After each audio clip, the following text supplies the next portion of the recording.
carbohydrate setting.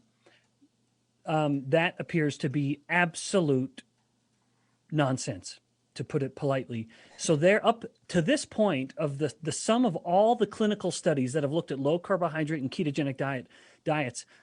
We probably have somewhere on the order of, I don't know, 100 people years or 100 study years.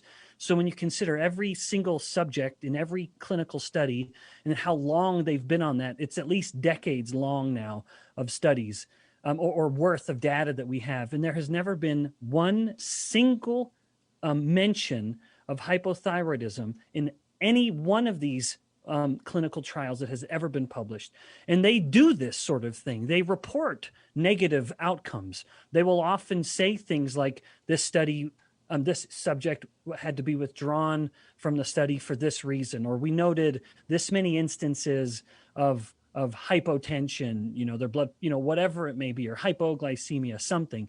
There has literally never been one single mention of hypothyroidism in any of these single studies that, again, to this point, is at least decades worth of study data when you look at sort of people study years in these studies.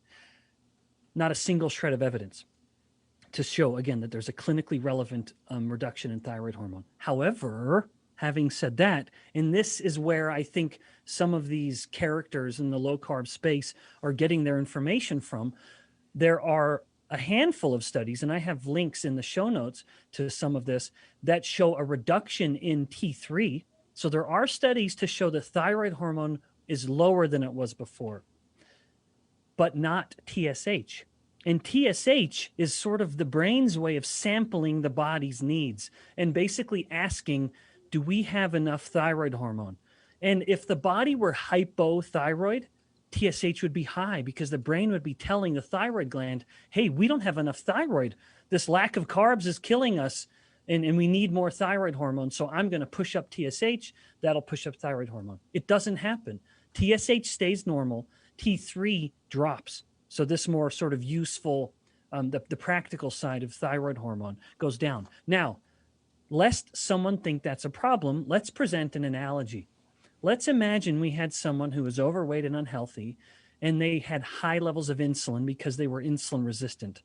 Would we say that a low-carb diet is damaging the pancreas because their insulin levels drop?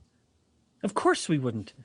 Any rational clinician or any rational person at all, if I may be a little insulting and bold to these people who claim otherwise, they would say, no, it's a good thing. That is universally a good thing. You are becoming more insulin sensitive and you have less insulin. You need less insulin as a result. So that's my analogy, and I think it's very apt